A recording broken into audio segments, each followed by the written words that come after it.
What is the latest on the Gaza Sumud Flotilla? As of today, the ships numbering around 50 continue to sail towards the besieged Palestinian territory of Gaza. As I mentioned in previous posts, the unprecedented decision was made by Italy and then Spain and then Greece to send Navy ships to tag along.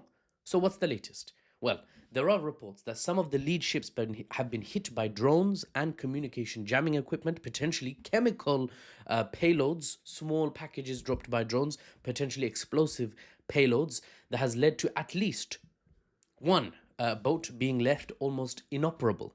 However, there are no announcements so far by the Sumud ships, by the flotilla as a whole, that they plan to turn around and go home. Israel would absolutely love that, of course.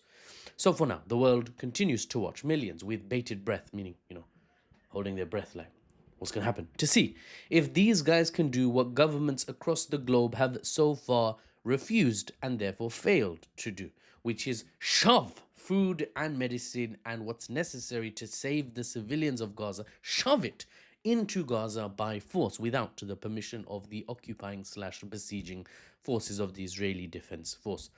And recently, news outlets have begun reporting that the UK has actually refused to offer excellent English, Mahfouz, absolutely your first language, refused to offer diplomatic protection to any British nationals on board any of the ships in the event that they are harmed.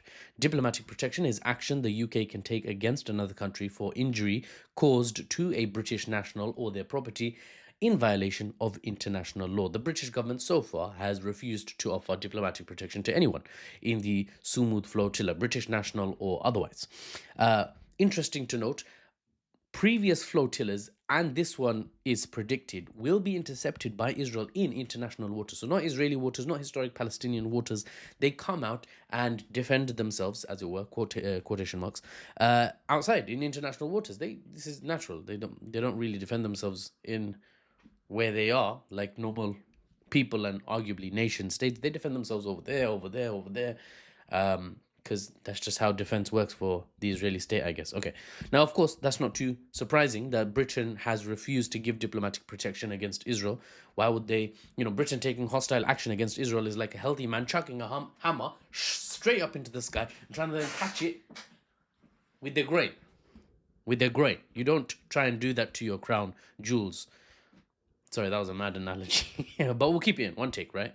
Now, when I know more about the Sumud Flotilla, I will relay it to you for those who want the news from me for some reason rather than looking it up. Otherwise, for the unbiased news and analysis without the Western spin, I'm Mahfouz or NewsBaba, and I'll see you on the next one.